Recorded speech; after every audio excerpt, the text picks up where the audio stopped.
Well, hello again, everybody. How are you all doing? Hope well. Hope you've been enjoying whatever weather nature has been throwing at you and making the most of it, whatever season you're in, depending on northern or southern hemisphere. We're in our autumn, and it's a very busy time of the year with lots of things going on, and especially in the garden and harvesting and all sorts of things.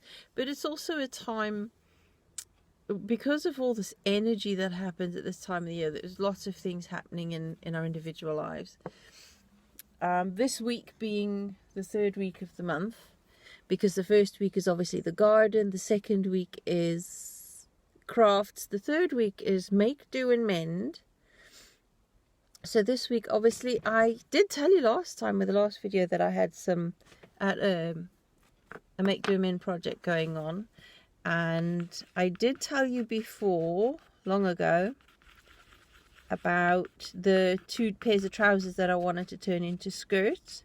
Well, I finally did it, at least one, and I've started on the other. I've just started on the other, but I'll show you that in a minute. So I finally got round to it. Also been doing a whole lot of other stuff, but I'll get around to telling you about them soon. Anyway, as you can see, I'm busy working on some of these crafts, but you'll see that next month when I do the craft video next month. Excuse me with the again. I'm still in that habit, aren't I?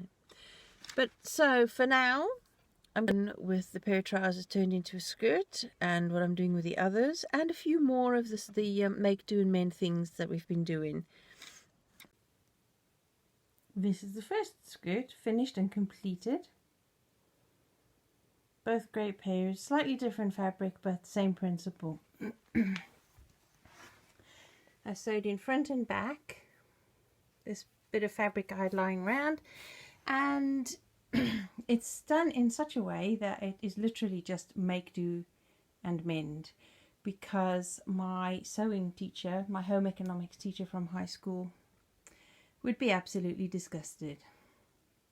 It's not very professional, and I could never be accused of being a seamstress. But it's just the case of necessity being the mother of invention. I use what I've learned to the best of my ability, because I do not have a huge amount of time.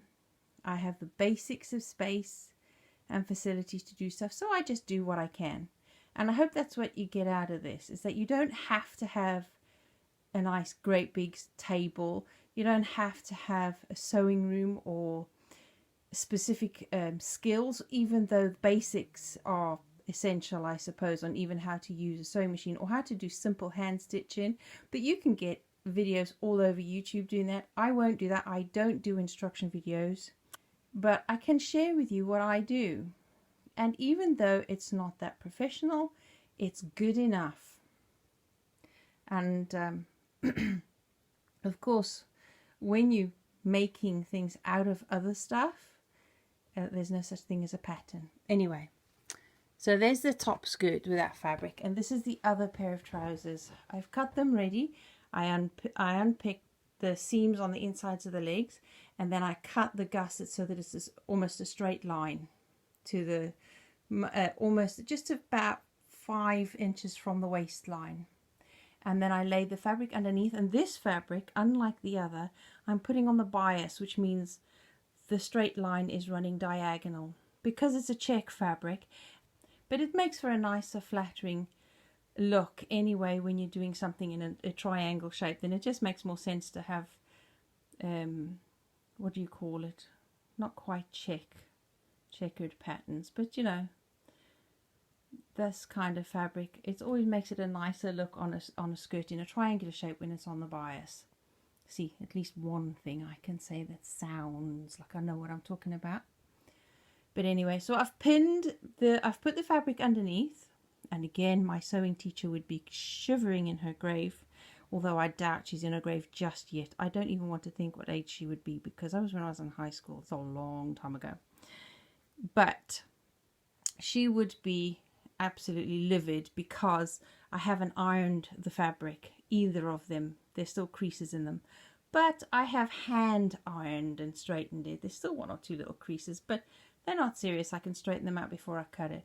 I've pinned the trousers to the fabric, and what I'll do is I'll use my dressmaker's chalk and draw a line up either side of that.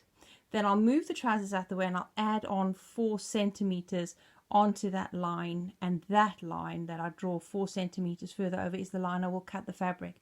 Then I'll line it underneath in between the layers of the trousers and pin it together. Then I'll hand sew it to keep it in place, then machine stitch it and zigzag it. Normally zigzags would be on the inside seam. You don't see it. You would only see these very fine stitches. But I really don't care. I think it looks just like a little bit of more detail, and it makes a feature of the differences between the fabric. So I'm not very worried about it not looking the same. But there you go. So I'll show you again when it's finished. We'll go where the other skirt, when I put this fabric on and I cut off the extra bits when I did the seam, little strips, and I cut them up so that I could tie them like that, tie them to string along with all the other pieces and make a little bit of a bunting, because I saw a lovely rag bunting which I thought I really liked. So I'll do that and use it either in the garden somewhere to make a bit of a bunting with scrap fabric strips. So that would be nice. They're not going in the bin. They're not 100% cotton, so, well, this one is, but this one's got elastic in it. So I'm not sure that would decompose in the compost, although that one would. It would take a long time, but that would decompose in the compost. So eventually, when the bunting is completely ruined, I can stick that in the compost. Another thing I've been doing, jogging bottoms that were my gardening bottoms, I cut up into squares because they were so worn and so no good anymore. And instead of just chucking them, I cut them into squares to use either in the shed for toolie bits, or as rags for cleaning. Another bit of, let me show you this. One of the seams on my blouse is very sheer fabric, and they do on the seams. They're not very strong. It's a very fine fabric and it tears very quickly. So what I did on the other side, which had the same problem, okay, had the same problem there, I cut a triangle, of a very long triangle, as long as the rip, and I hemmed the side and stuck it on the fabric, and I sewed it on so it covers it. And it's the same colour really as the black, so it'll kind of hide it and look like a feature, so it doesn't look like patching really. It looks like it's meant to be. So the other side that's still got the rip in, I will cut exactly the same size and shape of the same fabric and repair that side as well. And then it's another blouse that I really like that won't have to go in the bin or be cut up for rags. And it's just mended, so I'm saving myself. I've got the clothes. Yeah, I tend to wear things through because I wear them a lot. I don't normally buy clothes. I usually have hand-me-downs from other folks. Very rarely do I buy new clothes, but I don't mind that. I hate spending money. I'm not a miser. I just, I like to save where I can. And of course, out of habit of just make, do and mend all the time, I just get into the habit of doing that without thinking. This little pin cushion, right, it's ridiculous.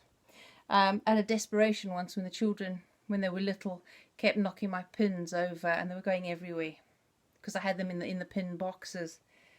I never bothered with a pin cushion until then.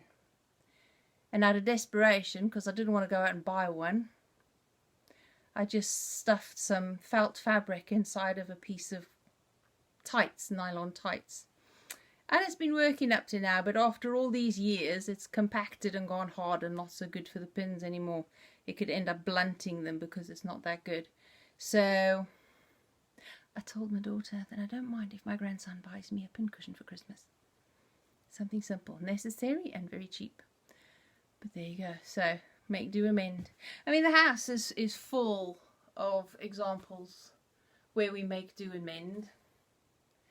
the settee behind me and the chairs that I've told you about before, and I've shown you them before. I think I'll put a link to this for that video and the one on the light. I'll put that in on the video as well, just as you can refresh yourselves on what I said about them. But these, I have saved a big box full of denims, and I asked friends and family and that for denims they no longer wanted, and they did. I've got a nice big box full of denims that one day,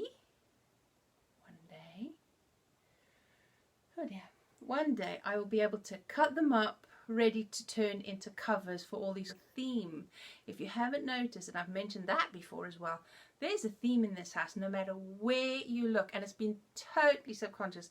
Nothing I've done deliberately. I've just looked at things that have just come to me from other people that have given me, or that I've bought, or that have just, everywhere you look there's blue. Carpet, the clothes, the books. There's quite a few blue elements on all the books on the shelves. The cabinet, the cookie jar. None of them all bought at the same time. None of them bought with any thought, or given to us, or donated to us. Even the fabrics that I use with the sewing, the greys, the blues and the greys. They're everywhere. In every room, in every part of that. There's a blue pencil bag, blue folder, blue tin, blue boxes. Even all the DVDs, almost all of them have blue on them. For some reason I attract blue.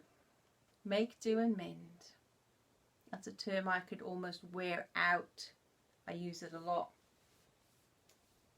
Making do. There you go, that's all I want to chat with you about today. So how about you let me know in the comments section below what kind of things have come to you over the years that you've just, without thinking, you've done as far as make, do and mend goes, that you haven't actually thought about it, or memories, because I'm sure that there must be something, even if you haven't really done much of make, do and mend, that maybe your family would have done before, your grandparents maybe, or something you've seen somebody else, or something you've been given that you've repurposed. Something you've used and not thrown away. Let me know. It'd be nice just to have a little conversation about that. That would be great. And in any case, I have to pop off now. Time has run out. Battery's going to die very soon. And I think I'm at my limit of how much time I can use for recording. Otherwise, it will take forever to upload. But there you go. I hope you enjoyed those and that you found something of use out of it. I also hope that you have an opportunity to think about things that you might have liked to do yourself as far as make, do and mend goes. So until next week, when next week will be about the self-reliance stuff and anything else that I just want to have a chat about. So sometimes it's just nice to have a bit of a chat, and I think I shall do that on the 4th week. But until then, have a lovely week and enjoy whatever comes your way. Well, I know that something is not always good, but